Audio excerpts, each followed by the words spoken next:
Et donc, ce soir, c'est donc notre dernier événement, notre dernière soirée conservation de l'année 2025. Et nous allons voyager au cœur des aires protégées d'Afrique. Notre expert, Monsieur David Mouloumé, nous présentera sa revue systématique de la littérature sur les défis du suivi écologique de la faune dans la gestion des aires protégées en Afrique centrale. Sa présentation explore les obstacles scientifiques, techniques et logistiques qui rendent l'observation de la faune difficile et montrera comment chaque donnée collectée peut transformer les efforts de conservation et orienter des décisions essentielles pour la biodiversité. David Mouloumé est chef du département analyse et innovation numérique au World Disaster Center ainsi que programme manager au Mudaka Development Center en RDC. Nous sommes donc profondément honorés de l'avoir parmi nous ce soir et donc sans plus tarder, je vais lui donner la parole. David, vous pouvez donc partager votre écran et prendre la parole. Merci bien, docteur Tia. Je vais donc essayer de partager mon écran pour commencer. Merci pour cette belle présentation. Je ne dirais pas mieux. Merci également pour l'assistance qui est là à nous suivre ce soir pour plonger dans ces sujets assez intéressants et passionnants pour moi sur les défis du suivi écologique de la faune dans la gestion des aires protégées au niveau du bassin du Congo. Mais avant d'entamer, de présenter ces sujets, j'aimerais bien dire aussi qu'il s'agit là d'une revue systématique qui a été à la fois évaluée par les pairs et évaluée par une structure académique, mais qui reste encore dans un tiroir avant sa publication. Donc, pour moi, le fait d'avoir accepté de présenter ces résultats préliminaires, c'est à la fois aussi pour collecter ou recueillir vos observations et recommandations pour l'améliorer avant de les soumettre à une revue, à un comité de lecture pour être publié. Donc, ça, c'était une information capitale à partager. Mais sinon, on va parler de défis du suivi écologique dans la gestion des aires protégées du bassin du Congo et voir quelles sont les stratégies de conservation adaptative et inclusive qu'on peut adopter pour renforcer ce mécanisme qui est un pilier, on va dire, de la conservation de la biodiversité. Mais pour qu'on s'aligne, pour qu'on soit sur la même longueur d'onde, je pense que Gina a déjà partagé peut-être dans le chat le lien et le code pour aller sur Slido. Donc, moi, je vais quitter un peu cette page et shifter sur l'autre pour présenter mon Mir Slide, de répondre à quelques petites questions. De prime abord, on veut savoir avec quel public on est en train d'échanger, savoir de quel pays ou quelle partie, évidemment, du monde où vous nous rejoignez. Très bien, il y a des gens qui nous rejoignent de la Bruxelles, de Harry Smith en Afrique du Sud, de la RDC, du Tchad, Victoria. Merci beaucoup. Euh, Peut-être qu'on va essayer rapidement de passer à la question suivante. C'est juste pour qu'on soit sur la même longueur d'onde, encore une fois. Et on va essayer, comme on va parler du des défis du suivi écologique, on va essayer d'abord de savoir si vous savez définir ce qu'est le suivi écologique. Il y a plusieurs options, il y a plusieurs réponses, des bonnes et des mauvaises. Quitte à vous de choisir les bonnes réponses. Donc, comment est-ce que, par rapport à votre entendement, vous définiriez le suivi écologique? Donc, j'ai ouvert encore le poll pour cette question. Et, on a pas mal de retours. Il y a trois choix sur lesquels on portait, il y a trois réponses sur lesquelles on portait le choix de plusieurs répondants. On va essayer peut-être d'y revenir dans la partie présentation. On va donc passer à la toute dernière question pour cette phase de questions-réponses et où on essaie de se mettre au même diapason. La troisième question, c'est de savoir, selon vous, quels peuvent être les défis du suivi écologique dans les aires protégées du bassin du Congo?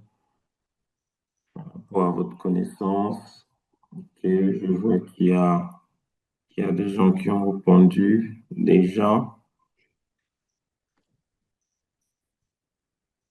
ça fluctue. Bon.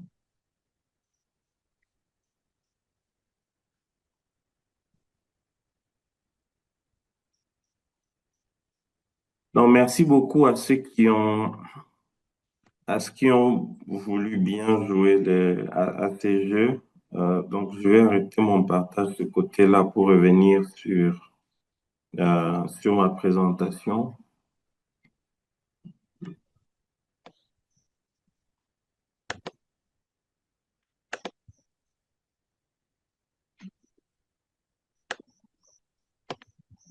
Donc, on a essayé de voir ensemble c'était quoi le suivi écologique, les défis, évidemment, auxquels fait face le suivi écologique dans la gestion des aires protégées en, en Afrique centrale, spécifiquement dans les bassins du Congo.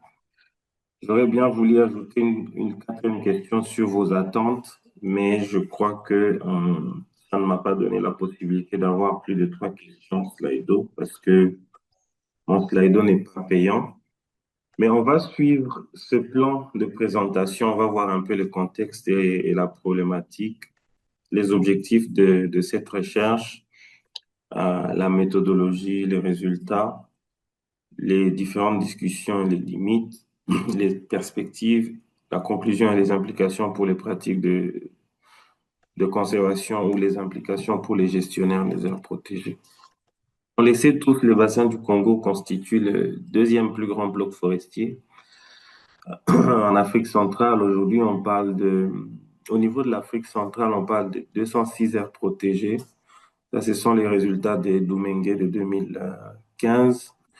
Mais il y a la WCMC qui a publié des récentes statistiques qui montrent que, effectivement, au niveau de l'Afrique centrale, aujourd'hui, on a plus de 330 aires protégées quand on compte aussi les autres mesures de conservation par zone.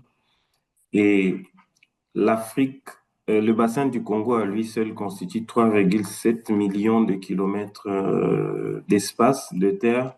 C'est le deuxième après la forêt tropicale de l'Amazone, qui est aussi un hotspot de la biodiversité, mais malheureusement, cette biodiversité ne cesse d'être soumise à des pressions de tout genre, qu'elles soient anthropiques, environnementales. Et le suivi écologique que vous m'avez aidé à définir tout à l'heure, beaucoup ont dit que c'était la collecte régulière de données sur la biodiversité. 60% de répondants ont dit cela. 20% a dit que le suivi écologique, c'était le suivi orienté avec des objectifs clairs. Et 10% a essayé de dire que le suivi écologique, c'était un suivi obligatoire au niveau des aires protégées. Vous n'avez pas tort parce que c'était là les trois bonnes réponses. Mais malheureusement, ces suivis-là restent peu performants au niveau du bassin du Congo, ce qui fait en sorte que la faune sauvage continue à décliner.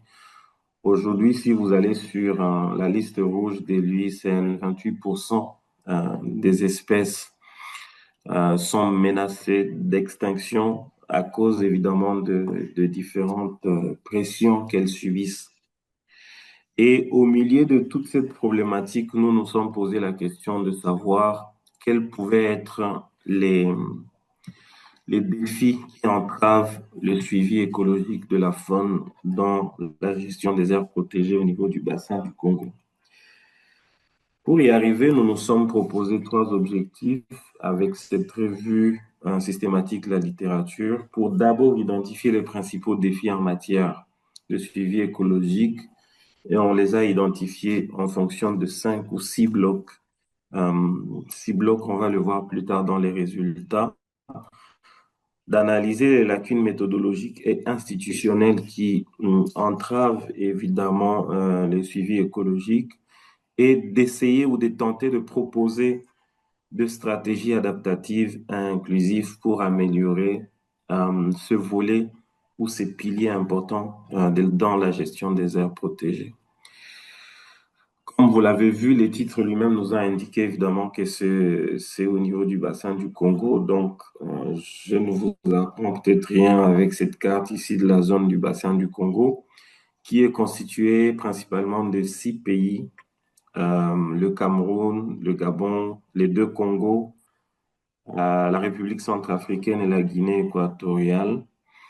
Donc, c'est une zone qui part de l'aisselle de l'Afrique au niveau de l'océan Atlantique jusque vers un peu au-delà de la moitié de l'Afrique, mais située vraiment au centre de l'Afrique et qui est encore riche avec des forêts denses, des montagnes et beaucoup de propriétés au niveau de cette zone-là, y compris une diversité étonnante des espèces. Pour arriver à nos résultats, nous avons donc adopté, comme on l'a dit aussi que c'était une revue systématique, nous avons adopté à travers la méthode Prisma pour la méta-analyse de données, une méthodologie qui est reproductible, basée sur un filtrage, on va dire, de données collectées. Donc, nous nous sommes référés au niveau des différentes bases de données scientifiques, Scopus, Google Scholar, Wesley et beaucoup d'autres bases de données.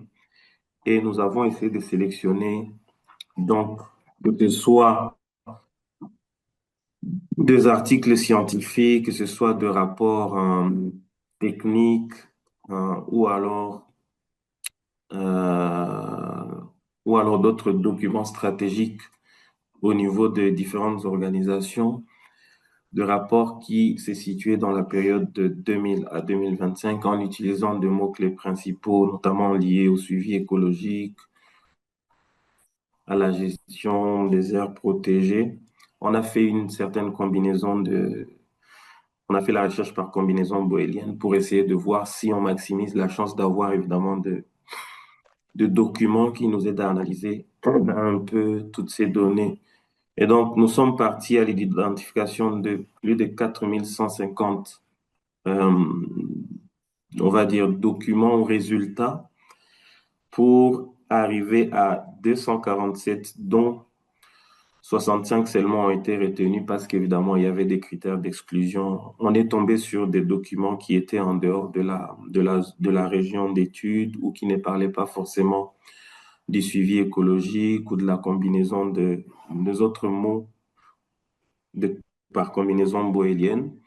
Mais également, on n'a pas pris en compte surtout, pardon, les, les résultats qui n'étaient pas facilement téléchargeables ou qui étaient uniquement en open access en ligne parce qu'on ne saurait pas analyser les documents qui sont en ligne. Donc, cette méthodologie-là, Prisma, a été utilisée par beaucoup de chercheurs, Moher et Omar, en l'occurrence, pour essayer de faire l'analyse de différents résultats sur une même thématique pour voir qu'est-ce qui ressort de ces résultats-là. Nous avons également utilisé un modèle, je dois dire que c'est un modèle très complexe parce que nous l'avons utilisé non pas dans sa philosophie habituelle, mais nous l'avons utilisé pour plus tard essayer de voir quelles sont les relations qui existent entre les différents défis, les menaces et les limites de surveillance couplées aux politiques ou bien aux situations sécuritaire au niveau du bassin du Congo. Et en annexe de cette présentation, j'ai essayé de mettre ces schémas-là qui montrent un peu les interrelations qu'il y a entre les différents défis et pourquoi on persiste à ne pas résoudre ces problèmes-là parce que la complexité qui caractérise les relations entre les défis n'arrive toujours pas à être, on va dire, surmontée. On a utilisé Vincim pour essayer de créer ces relations. Euh, je pense qu'à ce stade, les relations ne sont pas encore très bien établies. En fait, on le verra. Peut-être qu'il y aura des critiques aussi par rapport à ça, mais si dans l'assistance, il y a des gens qui peuvent savoir m'aider à bien corréler cela pour que ça soit facilement et proprement lisible, je suis preneur. Quels sont les résultats auxquels on a abouti? Donc, nous avons 5 résultats clés plus un. Je vais expliquer pourquoi plus un. Parce que le premier résultat concerne évidemment les contraintes financières et institutionnelles. Le deuxième résultat, les limites écologiques et scientifiques. Le troisième résultat, les pressions anthropiques et environnementales. Résultat 4, barrières techniques et logistiques. 5, gouvernance et faible participation communautaire. Et on a mis un peu en écart, on va dire en isolement, les résultats sur les conflits armés et instabilité politique, parce qu'on va voir pourquoi. Mais au niveau des contraintes financières nationales, on a remarqué que seulement 10% des besoins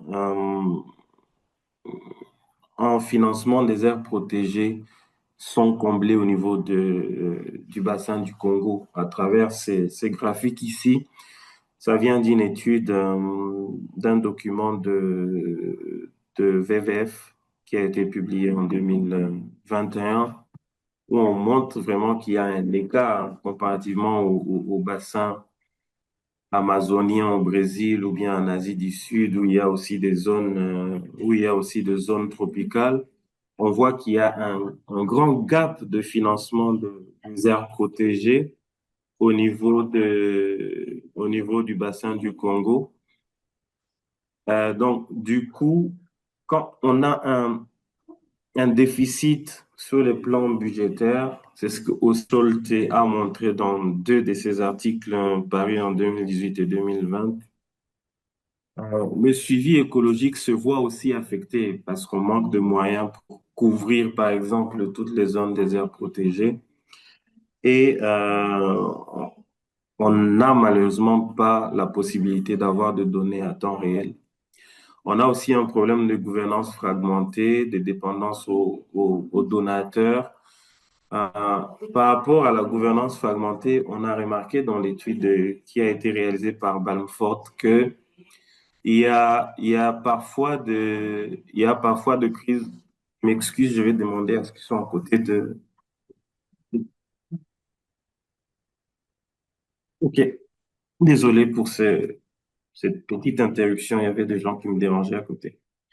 Donc, au niveau de la gouvernance fragmentée, on a effectivement remarqué qu'il y avait aussi parfois, on le sait bien que beaucoup de nos aires protégées au niveau du bassin du Congo fonctionnent très souvent avec des partenariats publics-privés et il y a très souvent de petits conflits entre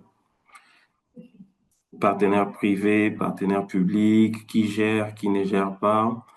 Et voilà, la dépendance aussi aux donateurs, ça fait partie des éléments qui font à ce que les suivis écologiques ne soient pas efficaces. Il y a aussi un faible investissement dans la surveillance par rapport au personnel. Ça voudrait tout simplement dire que on n'investit pas beaucoup sur les ressources humaines. Donc, il y a cette contrainte financière qui ne permet pas d'avoir des fonds, par exemple, pour envoyer ceux qui sont chargés du suivi écologique, aller, par exemple, puiser de l'expérience ailleurs, dans d'autres pays, dans d'autres milieux où on parle une autre langue, par exemple, en Afrique de l'Est, où ils sont on va dire, un peu suffisamment avancé sur un côté suivi écologique. Par rapport aux limites scientifiques et écologiques, on a aussi remarqué qu'il y a d'abord un problème. On sait que la biodiversité est énorme. C'est vraiment une variabilité de la vie sur Terre à plusieurs niveaux, que ce soit pas seulement au niveau de la faune, mais au niveau de la flore, au niveau des écosystèmes. Et il y a parfois des espèces jusqu'à maintenant qu'on ne sait pas décrire ou bien on ne sait pas dire c'est quoi leur comportement, quelles zones ils fréquentent les plus, etc. Et il y a encore plus des espèces cryptiques dont la détection est difficile pour essayer d'étudier le comportement, de collecter un certain nombre de données par rapport à ces espèces, ce qui reste encore une limite jusqu'à maintenant. Ensuite, il y a des enquêtes à court terme et non standardisées. Parfois, vous avez un financement, par exemple, qui s'étale seulement sur 6 mois ou bien sur une année, pour ne pas exagérer avec 6 mois, et vous mettez en place une approche où vous allez réaliser un suivi écologique de la faune au niveau de votre zone protégée. Mais malheureusement, au bout d'une année ou 2 ans, lorsque les financements sont finis ou coupés, vous ne savez plus continuer pour, évidemment, essayer de continuer à collecter les données essentielles importantes sur un certain nombre d'espèces. Il y a aussi de faibles capacités de stockage ou de partage de données. Aujourd'hui, avec l'avènement de la technologie et la couverture Internet, il y a des aires protégées où maintenant c'est possible d'avoir, par exemple, des caméras trappe qui fonctionnent en temps réel avec des panneaux qui sont directement connectés au serveur et ça permet d'avoir de données à tout moment à temps réel comparativement à si on prend l'image que j'ai juste placée en bas où on vient seulement avec un dispositif externe, un disque dur, une clé USB, une carte mémoire pour collecter les données et qui peuvent se détériorer si par exemple on arrivait à tomber ou si l'eau entrait dans ces matériels, ce qui peut facilement causer la perte des données essentielles du suivi écologique. Sur les plans de pression anthropique et environnementale, on le sait, tous les résultats, qu'ils soient les résultats de la CONIFAC ou bien d'autres structures qui travaillent au niveau du bassin du Congo, l'AFD, l'ICN et d'autres chercheurs ont essayé de montrer évidemment que le braconnage et le commerce de la viande de brousse, la fragmentation de l'habitat à travers notamment la déforestation, l'exploitation minière et d'autres types d'exploitation industrielle. Et Carcentier a montré aussi que la variabilité climatique compliquait, tout ça mélangé, ça compliquait la surveillance de la faune au niveau du bassin du Congo. Il y a également les obstacles techniques comme cinquième résultat, l'accès limité aux équipements. Parfois, vous arrivez au niveau d'une aire protégée, il y a un souci d'équipement, que ce soit les équipements modernes ou technologiques, les drones, les caméras trappe, les GPS et d'autres matériels de suivi écologique qui manquent cruellement et qui fait à ce qu'évidemment les suivis écologiques de la faune se trouvent limités et ne donnant pas tout le potentiel pour avoir les résultats importants.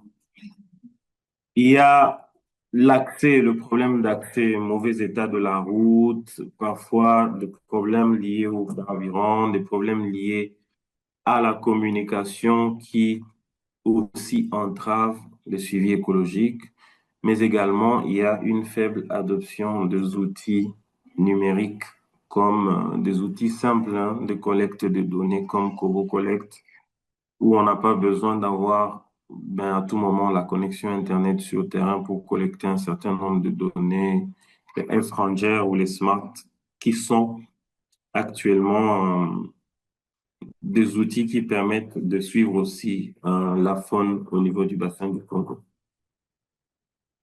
Par rapport aux lacunes en matière de gouvernance et de participation, on a remarqué qu'il y a une faible participation des communautés locales, surtout riveraines des aires protégées, et parfois on ne valorise pas surtout les savoirs traditionnels qui restent sous-utilisés.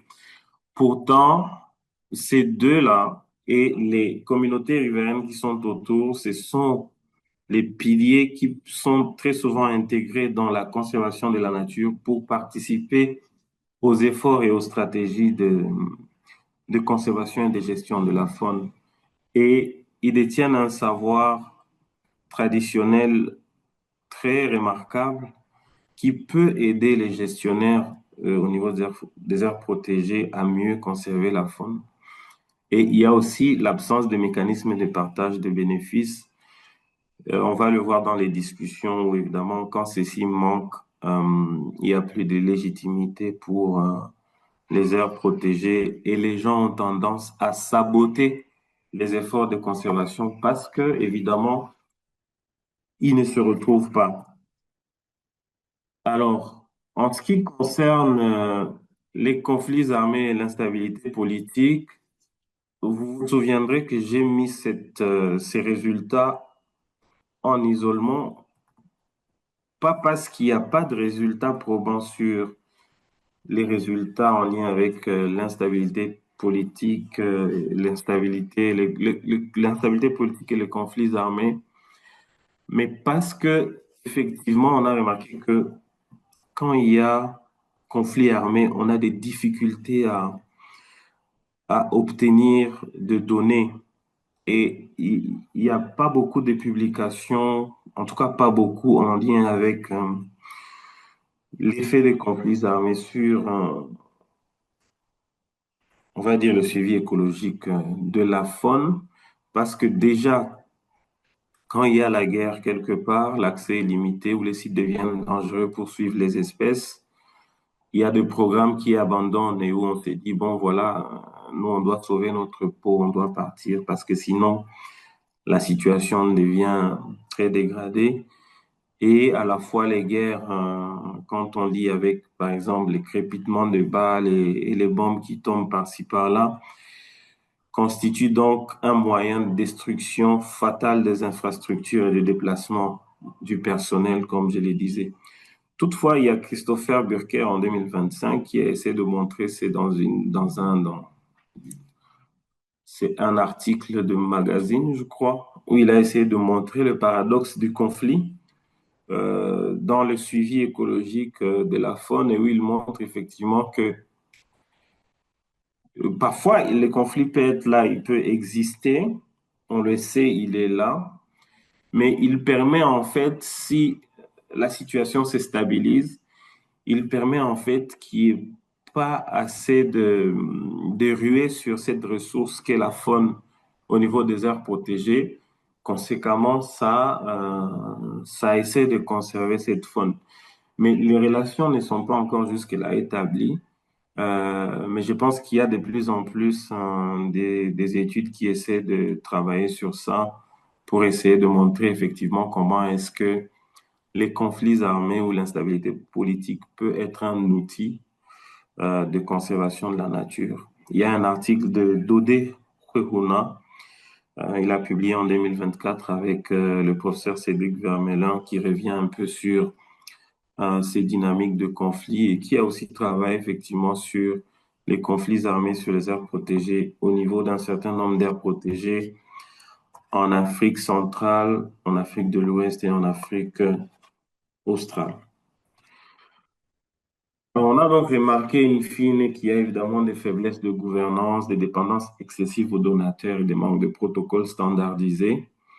D'ailleurs, au niveau du manque de protocoles standardisés, il y a Ventom et il y a Adeline qui ont présenté la fois passée dans la réunion sur l'état des aires protégées en Afrique centrale, leur étude d'enquête qui essaie de collecter des informations pour mettre en place un système d'information sur la faune en Afrique centrale.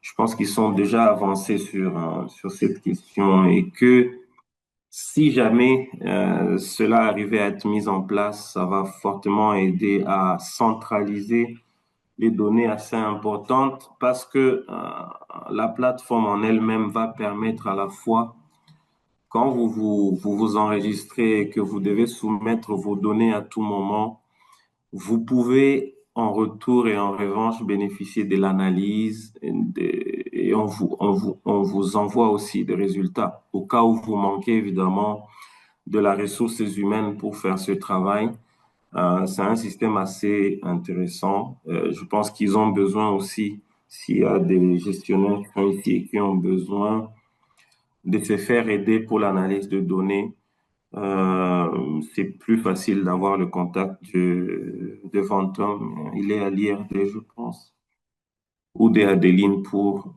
se faire inscrire et bénéficier de ces services-là, qui, à mon avis, sont assez intéressants pour la gestion de la faune au niveau de l'Afrique centrale.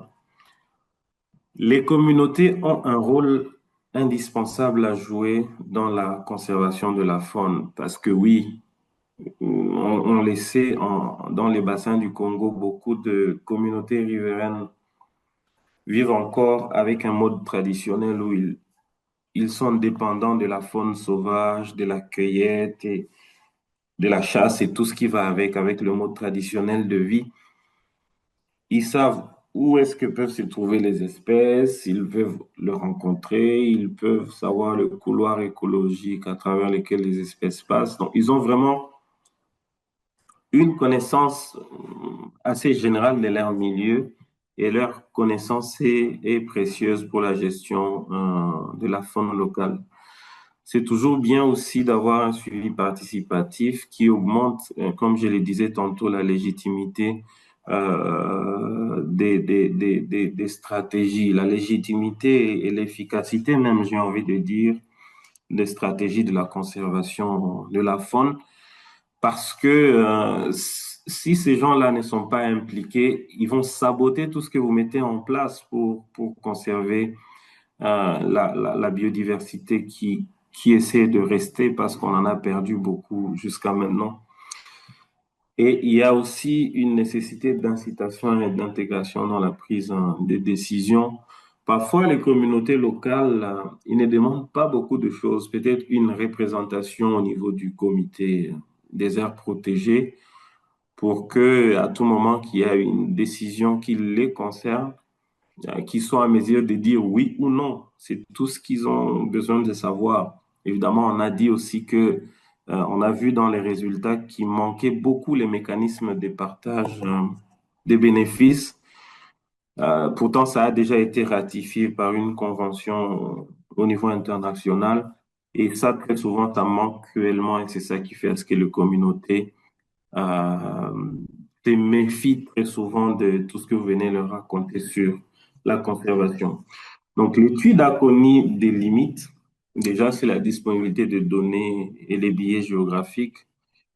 Je venais de dire tantôt, tout à l'heure, par rapport aux résultats sur les conflits armés et l'instabilité politique qui affectent souvent la sous-représentativité des données, ce qui limite évidemment la généralisation des résultats. Ça reste de cas isolés et ce n'est pas évident que dans tous les bassins du Congo, tous les aires protégées soient affectées par les conflits armés ou l'instabilité politique. C'est vrai, on peut généraliser par exemple les braconnages, la déforestation, ou d'autres types de menaces, mais ce ne sont pas toutes les aires protégées qui sont forcément affectées par l'instabilité politique et les conflits armés. Donc, il y a un biais de généralisation à ces niveaux. Il y a une hétérogénéité de méthodologie. Donc, on a plusieurs protocoles de suivi. Il y en a qui les font sur 1 mois, d'autres sur 3 mois, d'autres sur 6 mois, d'autres ils utilisent les trois types de suivi écologique au même moment, donc ça fait qu'on n'est pas aligné au niveau de l'Afrique centrale sur le même type de méthodologie de suivi écologique.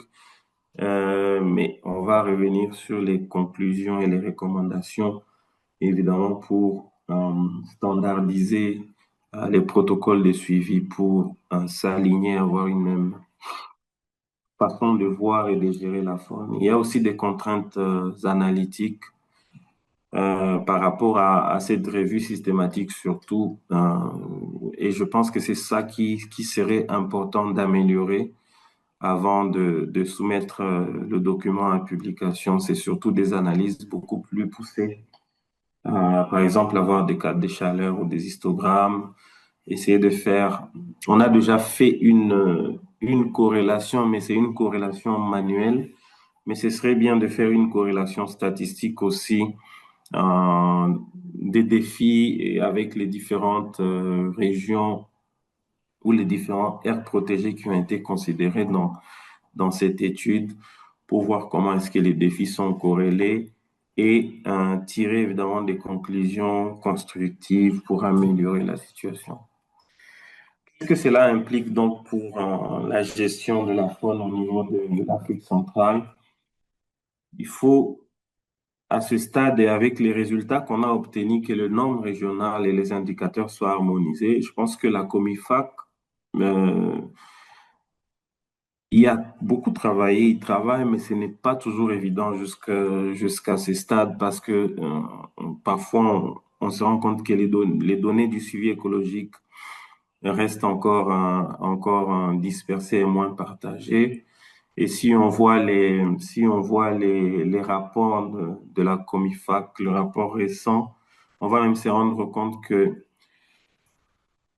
de toutes les aires protégées qui existent, on a parlé de plus de 206 actuellement, plus de 306, non, plus de 330, autant pour moi. Seulement peut-être 10 à 20% ont déjà connu une évaluation de l'efficacité de la gestion. Donc, on se rend compte que il y a encore un gros travail à faire. Et il faut renforcer la collaboration régionale parce qu'évidemment, chaque pays, parfois, il s'est recroquevillé. Chez lui, c'est ses stratégies, c'est lui seulement, c'est ses intérêts. Mais il faut que les pays arrivent au prisme évidemment de la Convention sur la diversité biologique et au prisme de l'objectif 30-30 à atteindre d'ici peu, il faudrait que les régions comprennent évidemment qu'il faut qu'ils mutualisent leurs efforts pour tenter de résorber le problème d'érosion de la biodiversité au niveau du bassin du Congo. Il faut aussi renforcer la formation et l'expertise nationale. On l'a vu qu'il y avait un problème criant de faible renforcement de capacité, institutionnaliser la participation communautaire, on venait de le voir tantôt, intégrer des technologies à faible coût. C'est vrai, il est difficile peut-être parfois d'obtenir un drone pour suivre la faune. Encore faut-il savoir que les drones ne suivent pas la faune partout parce que si la zone est très dense, c'est parfois difficile pour les drones de suivre la faune. Il y a d'autres méthodes qu'il faut utiliser, mais tant qu'on a de méthodes, outils à faible coût, évidemment, on peut arriver à avoir des données fiables. Il faut aussi développer des mécanismes de financement durable. On a vu que les États sont beaucoup dépendants des donateurs. Pourtant, avec ces deuxièmes blocs forestiers, on a la possibilité de se faire beaucoup d'argent, surtout avec les seuls volets de stock de carbone. Je sais que ça avance. Il y a eu au niveau de la COP 30 tout récemment de promesses et de financements qui sont en train de se débourser dans ce sens. Et j'espère que ça va essayer de faire bouger le ligne. Donc, c'est toujours important quand même de développer, de mobiliser d'autres types de financements durables, qui soient par exemple des financements étatiques ou bien comment on les appelle, les equity euh, funding, je pense. Alors, pour finir cette étape de présentation, j'ai envie de vous dire que le suivi écologique de la faune reste fragmenté et insuffisamment financé malgré les efforts qui ont été fournis jusque-là. Et il est nécessaire de passer à des systèmes qui sont dirigés localement, c'est-à-dire qui impliquent les communautés locales Je ne veux pas dire que les systèmes qui sont dirigés par le, le top-down ont vraiment échoué en tant que tel, mais il y a eu un souci d'inclusion, de collaboration avec les communautés locales, ce qui parfois, évidemment, donnait l'impression que les communautés locales se méfient un peu. Et pour optimiser le suivi écologique, il faut combiner technologie, réforme de gouvernance et participation communautaire. Donc, ça, c'est le flux d'interaction qu'il y a entre les différents défis. Comme je le disais tantôt, c'est assez complexe et peut-être les écritures sont assez petites, mais on voit les défis, le contexte socio-politique, l'instabilité politique qui crée l'insécurité, la présence de groupes armés. Il y a tout un flux et pour ceux qui veulent, peut-être, ils pourront avoir à la limite cette slide pour essayer de voir tout ça. Mais évidemment, il va falloir à ce qu'on digère un peu cette figure ici pour qu'il soit beaucoup plus lisible. Donc là, c'est juste un échantillon de documents que nous avions consultés pour élaborer ce travail. Je vous remercie pour votre attention et je reste disponible pour les questions et réponses, observations surtout s'il y en a. Merci. Donc, comme je disais tantôt, merci David pour une présentation très, très intéressante. Merci aussi. J'espère que David voit tous les félicitations, bravo que les gens partagent au travers des emojis.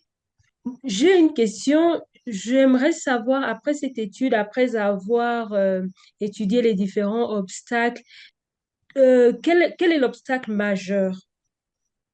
J'aurais bien voulu revenir sur la slide où je parlais de problème de financement. Vous savez que parfois l'argent est la source de tous les maux. Et je pense qu'il y a évidemment beaucoup de défis, mais à mon avis et dans l'analyse que nous avons essayé de faire, c'est surtout un problème de fonds ou de financement.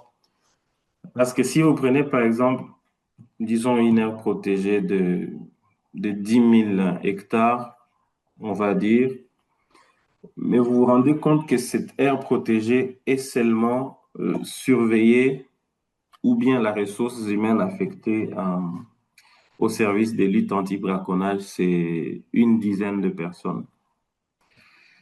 Et quand on voit les standards internationaux pour sécuriser les aires protégées, très souvent la norme, c'est parfois une personne sur 30 kilomètres, je pense. Quand la zone est ouverte, ça veut dire que, par exemple, si on est dans une savane, on peut voir un peu très loin et s'assurer que tout va bien. Et, et une personne sur 20 kilomètres, je crois, j'oublie les statistiques, les chiffres, mais c'est dans cet ordre-là.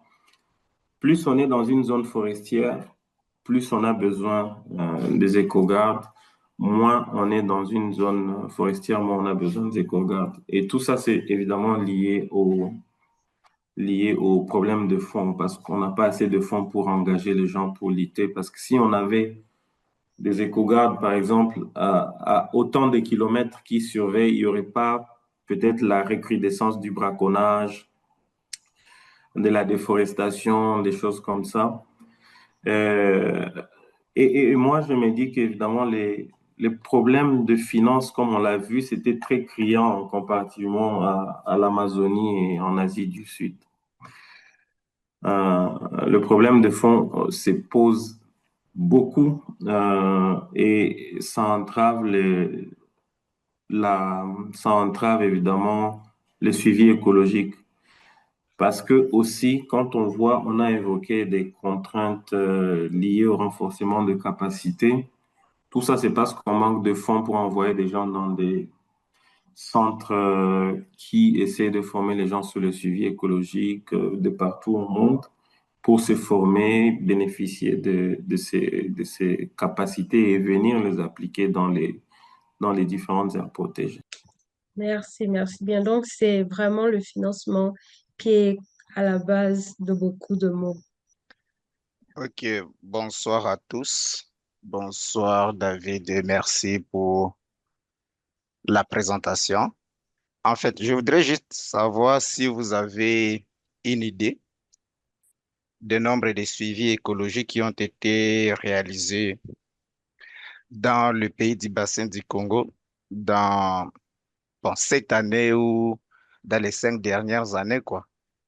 Et aussi, une autre question était de savoir si vous êtes au courant de la rédaction des États d'aires protégées d'Afrique centrale et aussi autres mesures de conservation efficaces qui est conduit par le projet CIRAD. Ouais. Voilà.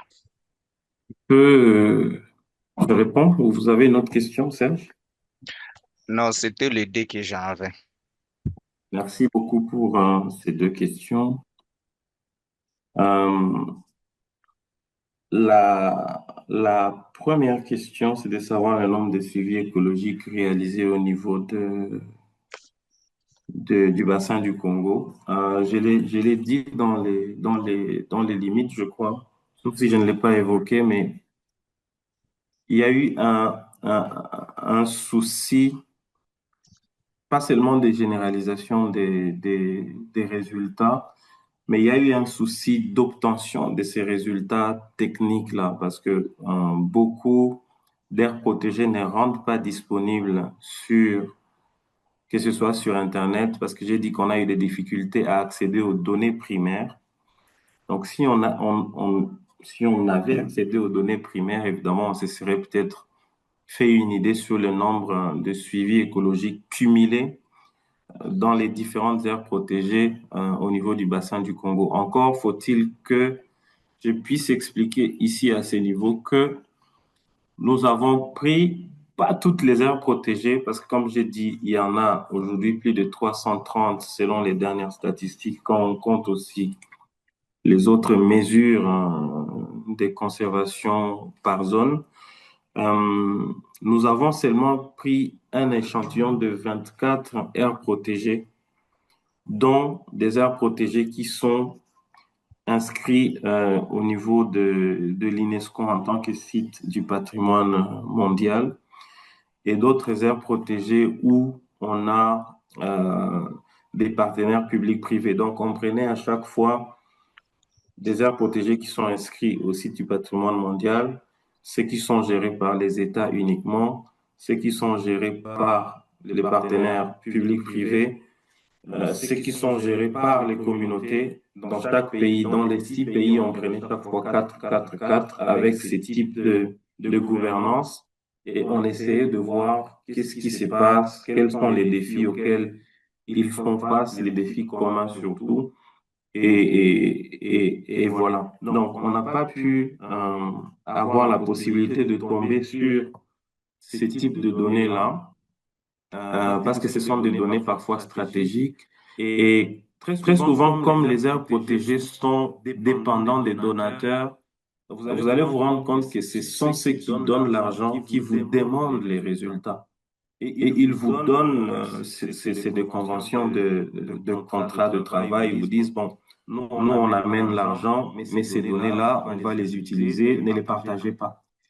Pourtant, c'est pour les bassins du Congo, c'est pour l'Afrique, les gens qui sont dans ces cadres, autant eux et d'autres qui veulent accéder à ces informations, ont aussi besoin d'en avoir. Mais quand ces informations deviennent confidentielles, c'est très difficile, évidemment, de savoir l'état d'avancement. J'ai évoqué le CIFAC, c'est le système de suivi de la faune en Afrique centrale. CIFAC, comme ça se dit, SIFAC qui, il me semble, sera un outil assez intéressant qui va nous permettre, au niveau du bassin du Congo surtout, et de manière générale au niveau de l'Afrique centrale, de pouvoir maintenant commencer à accéder à ce type de données-là. ce serait une avancée majeure. Alors, est-ce que je suis au courant de la rédaction de l'État des aires protégées, édition 2025? Oui, je suis très au courant. D'ailleurs, je suis contributeur à 2 chapitres, notamment l'un sur l'efficacité de gestion et l'autre sur les conflits homophones.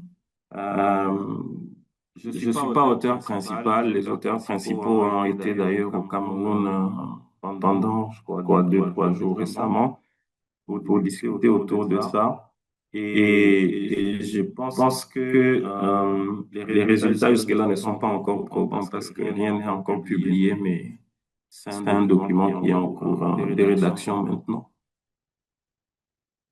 Donc voilà pour les 2 questions. J'espère que j'ai été efficace dans les réponses. Il y a d'autres questions.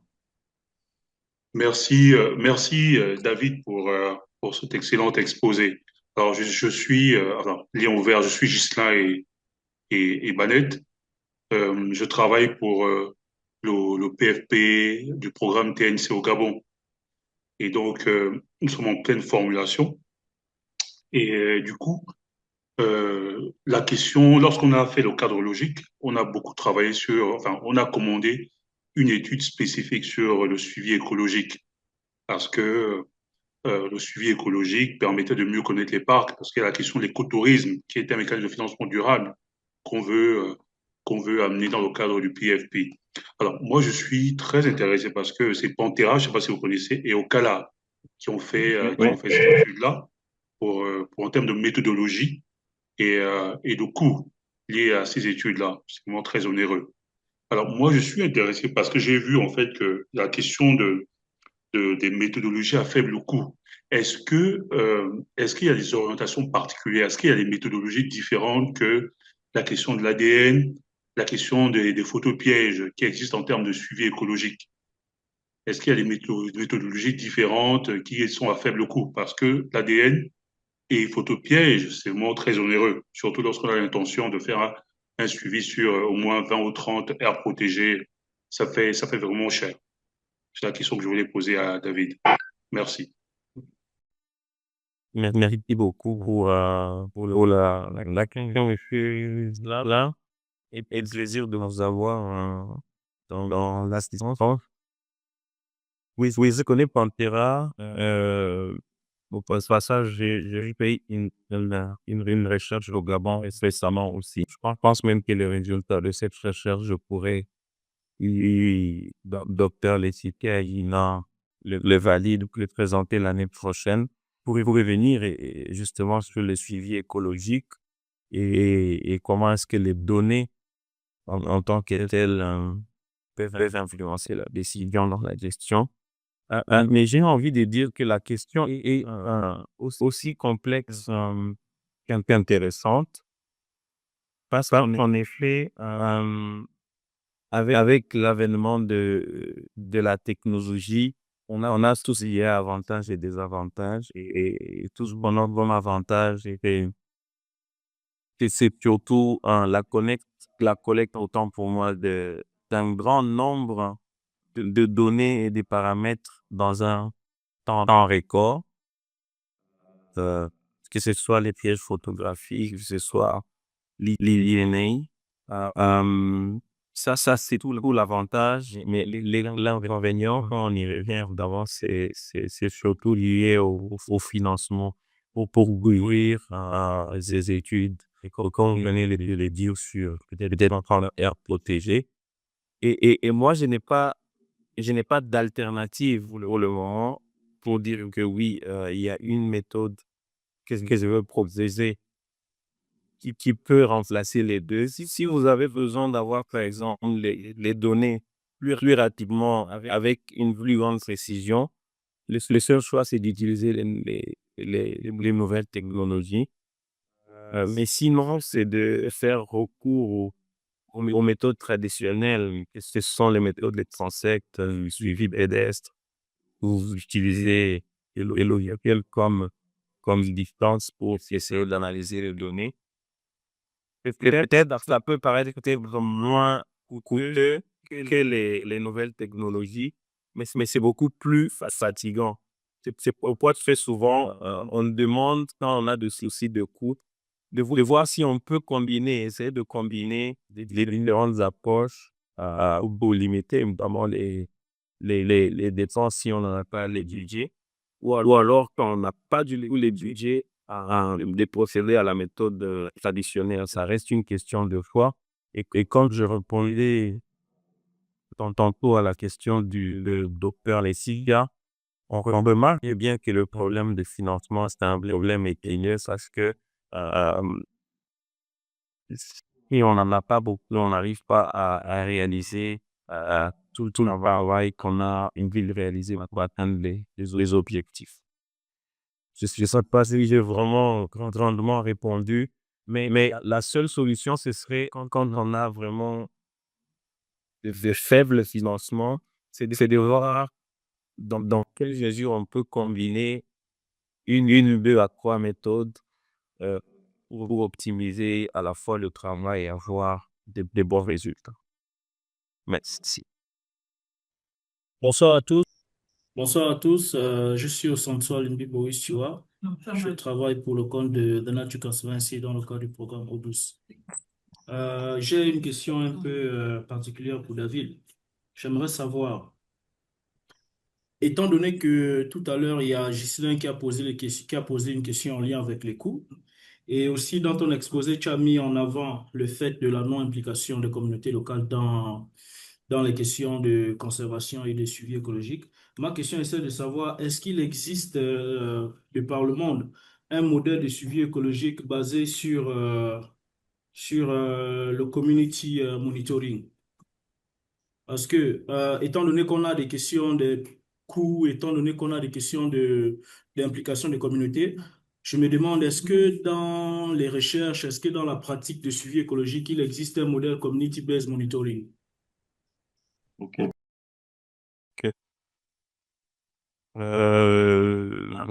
Merci beaucoup de Osuntu Amindi. J'espère que je prononce bien le nom. Et merci aussi pour la question. Pour revenir sur la question de M. Gilin en lien avec le coût, d'abord, je venais de répondre qu'il faut peut-être coupler les plusieurs méthodes. Je n'ai pas évoqué évidemment l'implication de la communauté, mais c'est aussi une méthode qui peut être liée à d'autres pour optimiser la collègue et le suivi de la faune. Est-ce qu'il existe aujourd'hui l'application de community-based monitoring? Oui, il y a beaucoup de cas de réussite d'ailleurs.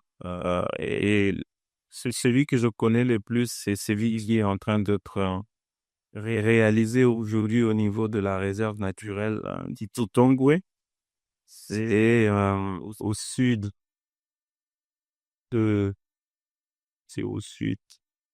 C'est allé à l'est de la RDC, mais plus au sud, où évidemment les communautés sont fortement impliquées dans les suivis écologiques et dans la collecte des données, surtout sur les gorilles qui sont présents dans cette zone-là. Ça, c'est un cas de réussite tout simplement parce que il y a eu d'abord une forme de conscientisation de science et de sensibilisation en tant que droit au niveau de la communauté.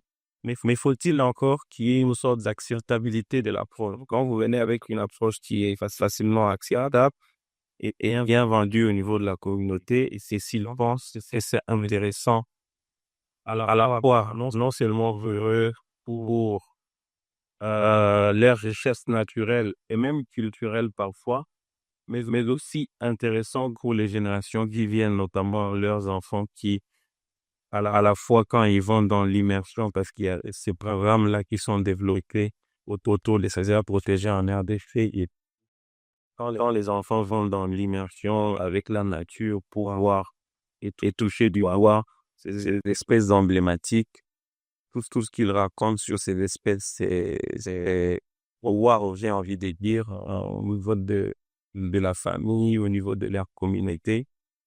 ils sont d'une manière ou d'une autre impliqués et ils participent aux efforts de conservation. Ça c'est vraiment un modèle qui est réussi et qui, il me semble, est aussi quand même appliqué dans d'autres pays comme au Cameroun. Je me rappelle plus trop ici tout de leurs projets en question, mais le suivi écologique par les communautés en collaboration avec les gestionnaires des aires protégées, ça s'applique et c'est en train de priver et ça peut réussir dans certaines zones. Donc, voilà. Ok. Merci beaucoup. Ok, donc je vais aller tout droit au chat où il y a plein de questions. La première question vient de Jean-Pierre Gongo qui dit: Merci beaucoup, cher David, pour ta présentation très instructive sur les défis du suivi écologique en Afrique centrale. Je vous souhaite plein de succès pour votre projet de publication. Vous avez déjà accompli un travail remarquable et les visualisations graphiques ne constitueront qu'une étape supplémentaire pour valoriser ces résultats et les mettre à la disposition de la communauté scientifique à travers une publication dans une revue de qualité. Bon courage pour la suite. OK, c'était plus des félicitations et Merci beaucoup, monsieur Jean-Pierre. et des encouragements.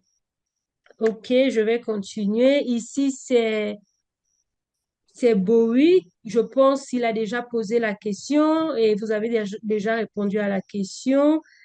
Et donc, je vais continuer. La question qui suit, c'est Abraham Bamba qui dit: Comment les pays d'Afrique centrale feront pour financer les différents paysages formés entre différentes zones protégées inter-États? Alors, c'est monsieur Abraham, c'est ça? Abraham, oui. Ok. Je pense que c'est lié au financement à la fois cette question, mais c'est encore beaucoup plus complexe parce que ça évoque les paysages formés entre États. Là, c'est la gestion des aires protégées transfrontalières. Je pense qu'il y a deux cas. Il y a des cas de réussite hein, dans ces types de gestion. Malheureusement, le cas que je connais le plus actuellement, il pose un peu de problème. Mais un peu avant que ça, il y a les grands paysages Virunga en RDC. Mais il y a d'autres zones transfrontalières entre le Cameroun et le Gabon où ça marche et où on a de collaboration, on a des conventions de collaboration sous-régionales, ça veut dire transfrontalières, qui permettent de gérer efficacement les aires protégées. Il y a d'autres cas en Afrique de l'Ouest. Hein, on a le complexe Oué, où c'est le parc qui se partage le Bénin, euh, entre le Bénin, les Niger et le Burkina Faso.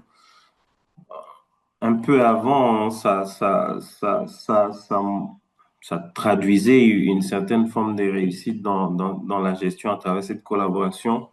Mais comme je l'ai dit tantôt, le problème au niveau de l'Afrique centrale, et c'est le problème qui s'est fait remarquer un peu partout là où il y a des zones transfrontalières comme ça, c'est que chaque pays tire, comme on dit dans les jargons de chez moi, les draps de son côté.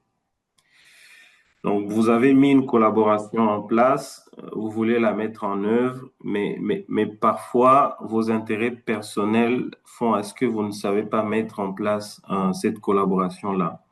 Du coup, ça empiète euh, le suivi écologique euh, qui fait l'objet de nos discussions aujourd'hui.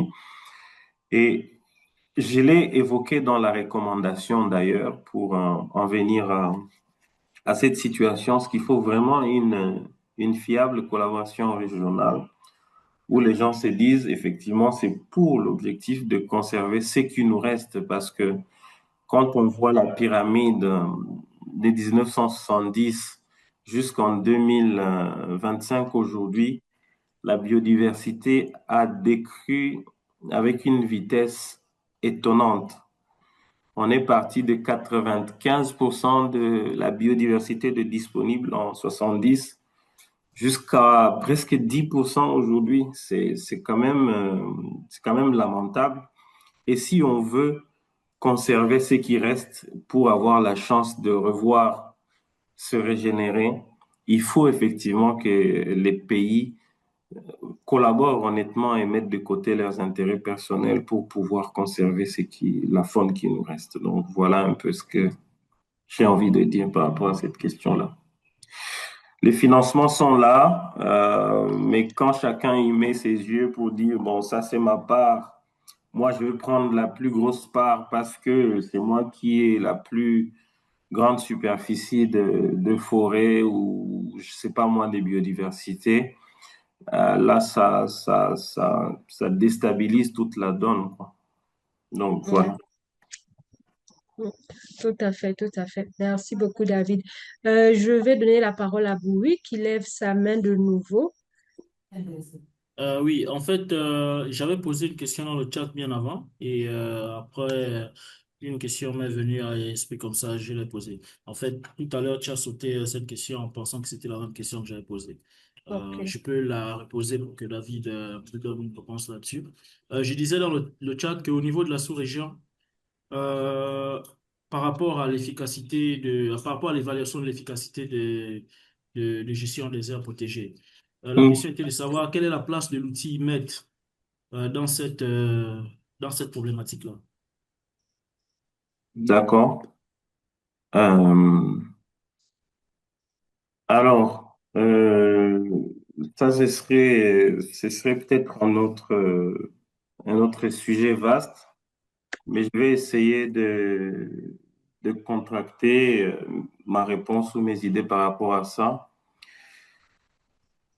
L'outil IMET en tant que tel, c'est celui qui permet juste d'évaluer l'efficacité de la gestion. Et c'est un outil assez intéressant parce que moi-même, je l'ai utilisé récemment dans l'étude que j'aurai le plaisir de présenter l'année prochaine. Euh, c'est un outil qui est constitué d'environ 400, pas 400, d'environ 145 indicateurs. Je crois que c'est le bon chiffre, qui permet tout simplement de voir si l'aire protégée est en train de mieux gérer son espace parce qu'il part, hein, il fait intervenir le cycle de vie d'un projet, de la planification, enfin, du diagnostic de l'état initial de l'aire protégée en passant par la planification, en faisant entrer les inputs, les ressources et on obtient des résultats, on voit quel a été l'impact et si on n'a pas atteint l'impact, on refait le cycle. Et le suivi écologique, c'est juste une partie parce que les données du suivi écologique sont très souvent demandées dans l'outil IMET pour essayer de savoir si on connaît quelque chose sur les espèces ou les valeurs écologiques qui ont été répertoriées pour constituer des indicateurs de suivi dans l'outil IMET. Donc, j'ai envie de dire que le suivi écologique, c'est juste une infime partie, parce qu'au-delà du suivi écologique, l'outil IMET mobilise aussi des informations sur l'aire protégée lui-même, quelle est sa forme, est-ce que les effets bordure affectent beaucoup les espèces, quelles sont les menaces, les services écosystémiques, est-ce que les communautés bénéficient, c'est tout ça qui est mobilisé pour voir si la gestion de l'aire protégée est efficace. Et donc, le suivi écologique, en tant qu'outil, fait partie d'un élément du suivi écologique parce qu'il renseigne un certain nombre d'indicateurs dans l'efficacité de gestion. Donc, voilà un tout petit peu pour répondre à ta question. OK. Merci, David. Je vais continuer donc avec les questions dans le chat. Celle-ci donc vient d'Olivier Famba qui dit, pour ce qui concerne des obstacles liés aux finances, Cet obstacle est-elle général sur toutes les aires protégées, tous les aires protégées dans le bassin du Congo? Non, non, non, les obstacles hein, liés aux finances, ils ne sont pas généralisés.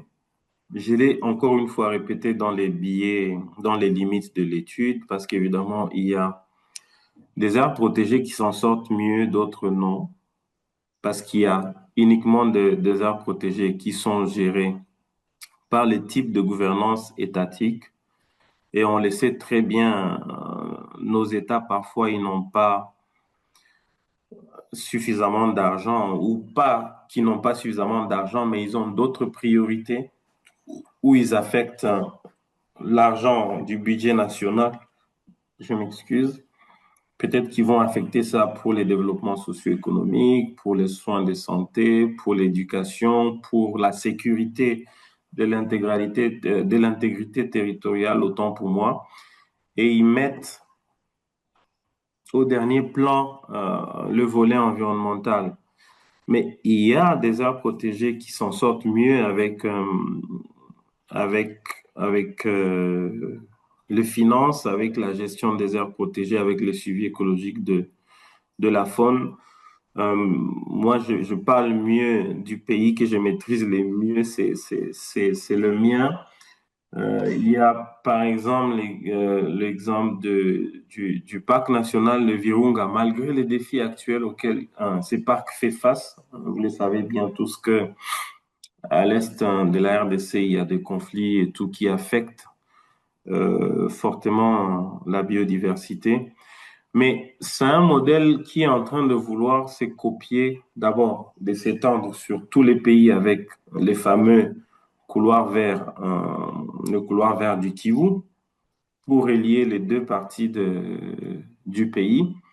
Mais le modèle ancestral lui-même du Virunga pour le développement économique et où il s'est positionné comme un moteur de développement durable, en créant d'autres sources de revenus, permet de dire évidemment qu'il y a des parcs et des aires protégées qui s'en sortent sur les plans financiers au niveau du bassin du Congo.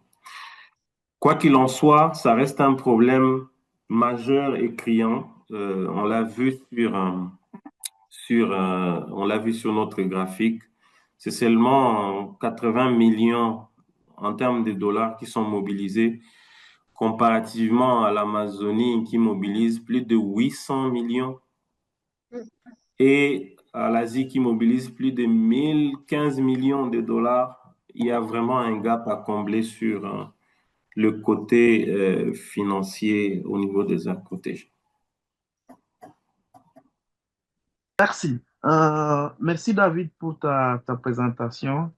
Et merci pour ces bons débits de cet article que vous allez bientôt publier.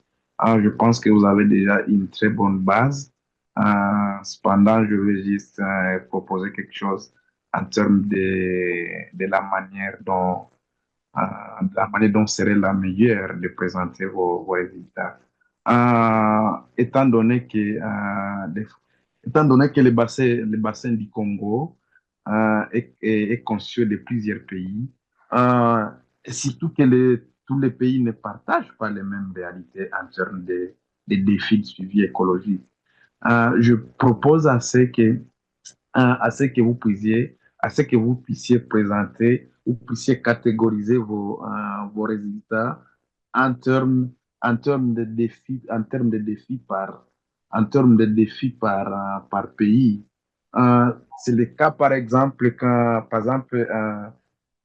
quand vous dites, par exemple, vous prenez un défi et puis vous catégorisez suivant les réalités de chaque pays. Parce que, par exemple, les problèmes d'accès au financement, il y a certaines aires protégées qui ont plus de financement par rapport à d'autres en Afrique centrale.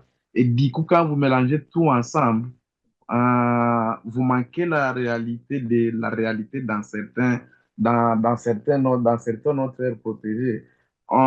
C'est ce que moi je propose. Donc, avoir une figure où vous catégorisez les différents défis d'abord par aire protégée Comme vous avez dit vous avez pris les aires protégées, c'est pas comment vous les avez catégorisées, est-ce que vous avez, comment suivant les différentes catégories des l'IUCN, je sais pas comment vous avez fait ces catégories, c'est mieux de les catégoriser suivant la différente classification de l'IUCN et voir les défis auxquels ils font face.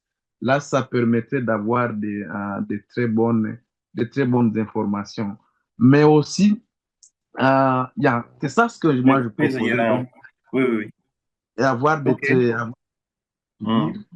ouais, Oui, en tout cas, bien classifié, je pense que ça, juste côté amélioration, je pense que vous avez les données, il faut juste bien les classifier et avoir d'accord. des très bonnes figures.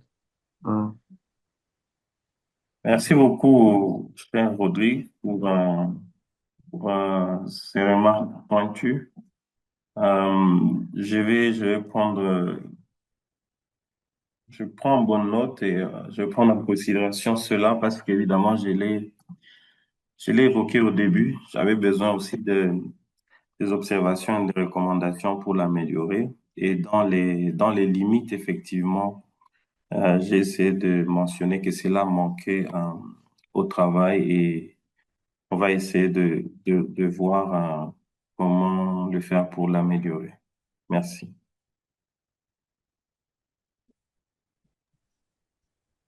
Oui, donc vraiment bonne proposition de catégoriser les défis selon les réalités de chaque pays. Je pense que ça rendra même la lecture plus facile.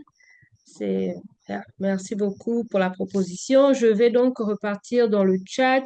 C'est Victoire Ibrahim qui dit, je suis Ibrahim Victoire, agronome de formation et passionné par la conservation de la nature. Ma question est de savoir à quel niveau les États d'Afrique centrale peuvent-ils réellement s'impliquer pour assurer un suivi écologique efficace et durable dans la région.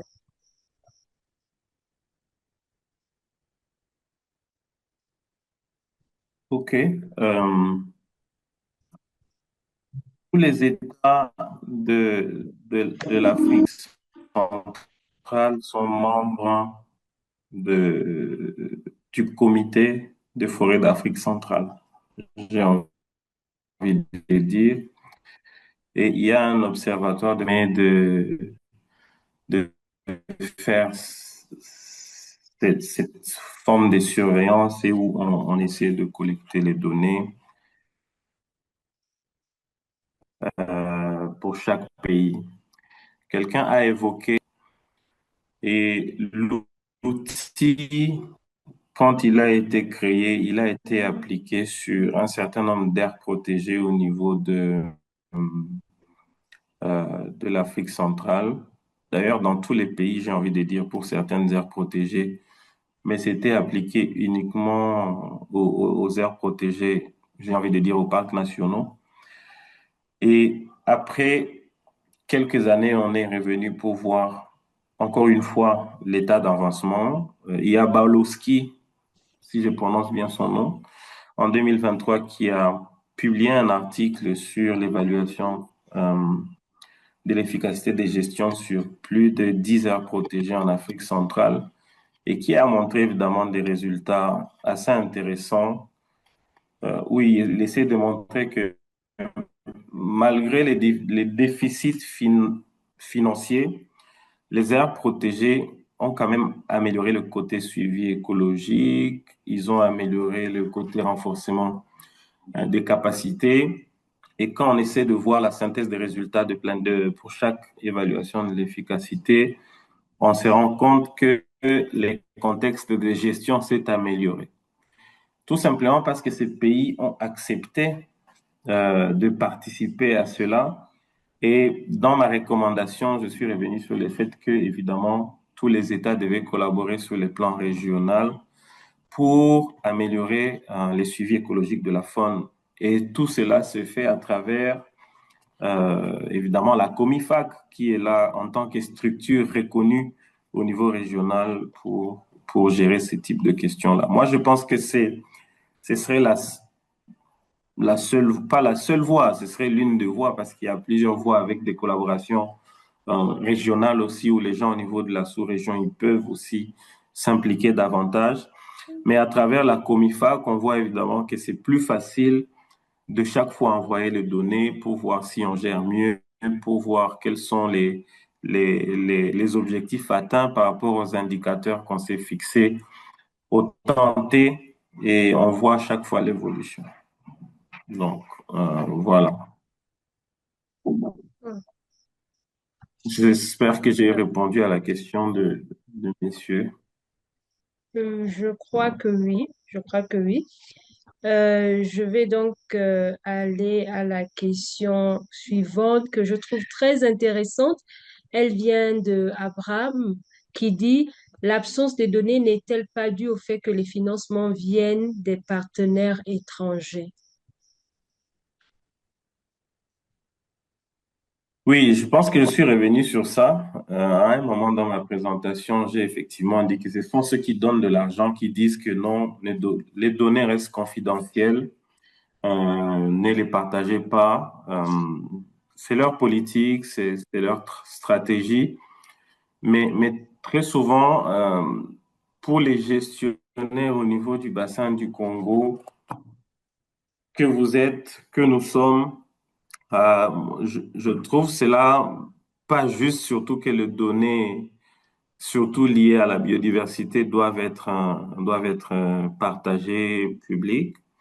Et les communautés qui même participent à la collecte de ces données doivent être valorisées parce que ça a été aussi une recommandation même du Coming Montréal, où on dit qu'on doit valoriser non seulement les savoirs traditionnels, mais les publier aussi, parce que très souvent, ces donateurs viennent, ils réalisent des études, mais quand les articles ou bien les résultats vont être publiés, on ne voit aucun nom de membres de la communauté locale qui ont participé à ces études-là. Et la nouvelle réglementation avec les cadres Coming Montréal actuellement sur la biodiversité veut que, au-delà de valoriser ces savoirs, on puisse publier aussi ceux qui participent à la collecte de ces informations sur les articles comme ça. Quelqu'un, quand il a publié, il a droit d'avoir ces documents, il peut peut-être les partager, pouvoir les donner, les résultats, etc. C'est ça qui manque, mais je pense que c'est quelque chose qui va encore essayer d'être retravaillé, amélioré, pour finalement commencer à avoir accès aux données. Je crois que j'ai répondu à la question de Messieurs Abraham. Yeah. On a encore du chemin à faire. C'est étonnant de voir qu'en 2025, les communautés ont encore du mal à bénéficier de Oui. ce travail-là. C'est vraiment dommage. Mais bon, je vais continuer dans le chat avec la question de docteur Olivier Famba qui dit, je voulais savoir pourquoi n'avoir pas pris certaines données auprès des organismes nationaux qui gèrent la biodiversité dans chaque pays pour avoir plus de données dans votre étude. Je l'ai encore évoqué aussi pour répondre à cette question de Dr Olivier, c'est le caractère confidentiel de données où vous voulez avoir de données auprès des structures, mais vous n'y accédez pas hein, parce que évidemment on vous dit que ces données-là on ne peut pas les partager. Surtout les données sur le suivi écologique, parfois ils ne sont pas très souvent partagées. On peut facilement vous partager des données sur les communautés locales et tout. Mais il me semble que c'est très, je sais pas, c'est très stratégique ou bien c'est parfois secret qu'on ne puisse pas donner qu'on ne puisse pas facilement donner les résultats ou les données sur le suivi écologique. Et ça, c'est une des limites hein, de cette étude, comme je l'ai dit tantôt. C'est vraiment une des limites. Euh, c'est peut-être l'occasion ici, si docteur, travaille aussi dans des structures étatiques qui détiennent de très bonnes données, de pouvoir peut-être les partager. Ce serait aussi génial pour qu'on voie et comment est-ce qu'ils conservent la faune, quoi. Donc, nous sommes donc arrivés à la fin de la soirée. Je veux donc dire un grand merci à, à David pour cette présentation. Nous serons de retour donc avec des présentations le 20 janvier 2026. On va dire dans à peu près plus de légèrement au-dessus d'un mois, on sera de retour. Et donc, je veux déjà vous souhaiter à tous et à toutes des joyeuses fêtes de fin d'année.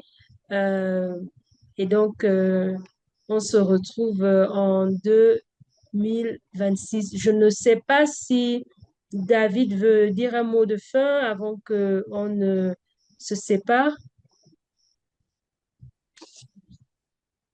Euh, je voudrais juste remercier l'assistance qui est restée pendant environ 2 heures à participer. Les échanges étaient constructifs et puis vos questions ont été aussi assez intéressantes, surtout les retours et recommandations. C'est avec un grand plaisir que je souhaiterais vous revoir encore l'année prochaine. Je vous souhaite par la même occasion, comme docteur Laetitia le disait, bonne fin d'année, bonne fête, bonne santé surtout. Et revenez-nous en 2026 en très bonne forme pour qu'on continue l'œuvre de la conservation ensemble. Ok. Donc, Merci. merci beaucoup, David. Merci à tous. Bonne fête et David, on vous souhaite beaucoup de succès donc avec la publication de ce projet. Et au revoir à tous. On se revoit donc en 2026. Bye bye.